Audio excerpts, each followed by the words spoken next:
तू अक्सर अधीर हो जाता है। तुझे लगता है कि तेरी मेहनत का फल इतनी देर से क्यों मिल रहा है।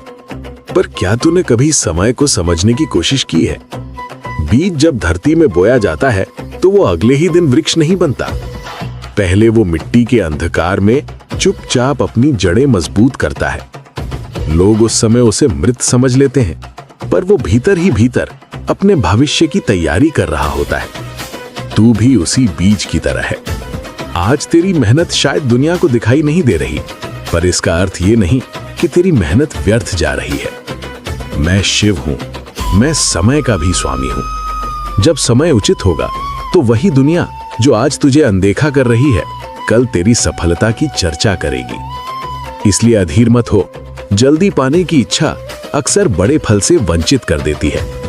धैर्य रख, मेहनत कर और अपने कर्म को मुझ पर समर्पित कर दे। याद रख, समय कभी अन्याय नहीं करता, वो केवल सही क्षण की प्रतीक्षा करता है। जब वो क्षण आएगा तो तेरे प्रयासों का फल तेरी कल्पना से भी बड़ा होगा। इसलिए चलते रहे, रुके बिना, थके बिना। तेरा समय भी अवश्य आएगा।